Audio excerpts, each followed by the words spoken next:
What is going on, everybody? Welcome back to the channel. Aftersound here, bringing you Splinterlands content every single day. We also stream right here on this channel as well as on Twitch, so make sure you come by and say hello. This video is also brought to you by my music, which is available anywhere you stream music under the name Aftersound, and I do have a new song out recently called Don't Forget About Me, the Supernova version, so check it out. Let me know what you think, and I appreciate the support. Okay, guys, let's talk about Midnight Potions for a second, because as you can see here, there's been a ton of packs purchased, about 128,000 so far, and we still have 2 weeks or so left in the pre-sale, and I'm expecting many more to be sold. Again, how many? I don't know. My expectation is that we can at least do double the amount that we have now, at least in terms of DEC and credits spent. That would get us in the Rebellion range, and I personally would be happy, but again, that's kind of outside the scope of this video. So let's talk about Midnight Potions, because one thing that I think is important to note, and this is both a good thing and a bad thing, is the fact that this is going to be completely player driven due to the fact that land is going to be the driver for this.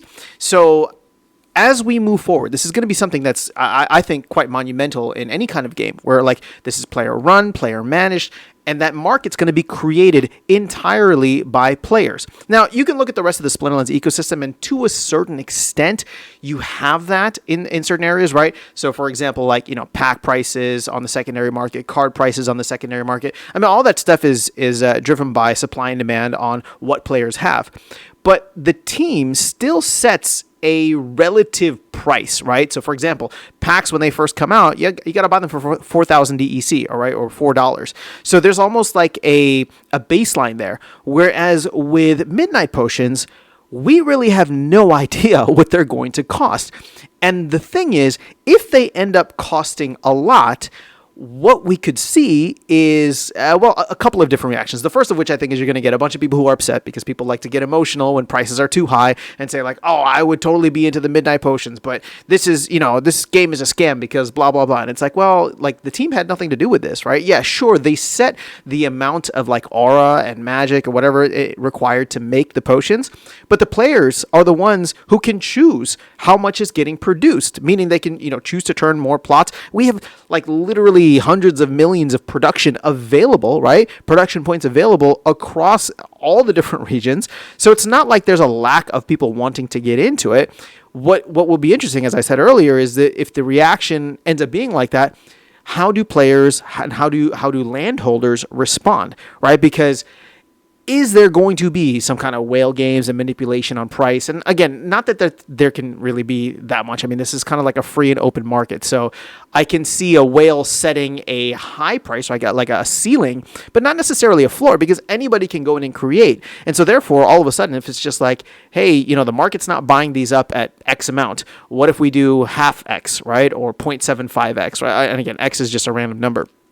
So this is going to be one of the more interesting things that we see.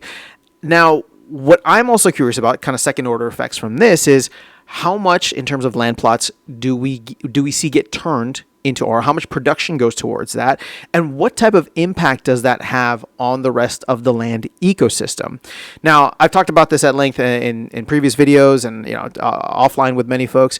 So it's like, I'm excited about the fact that, you know, these not utilities, but resources, right? These new resources are going to get a bunch of new utilities soon, hopefully with Midnight Potions in the very near future, or Midnight Potions actually this Tuesday. And then in the very near future, we know that conflicts and the wagons are going to be a big part of that. Maybe there'll be like revival potions or something like that as well. So as we move forward with this, right, land in and of itself is going to change dynamically, and that's one of my favorite parts, the most exciting parts.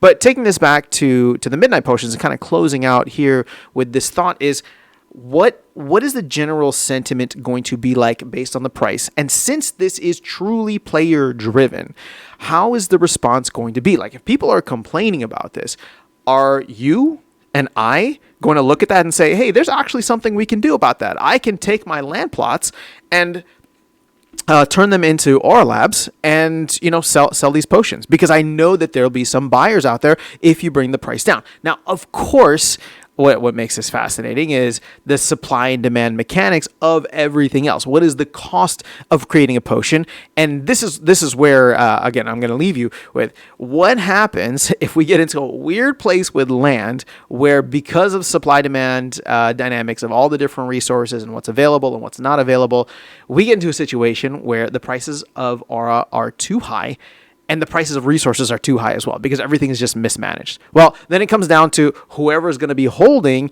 the profitable aura or the profitable midnight potions to sell them, and what the demand is going to be like for that. So what I'm really trying to call out here is that this is going to be a very imperfect situation, because it is the freest and most open market that we've had within Splinterlands.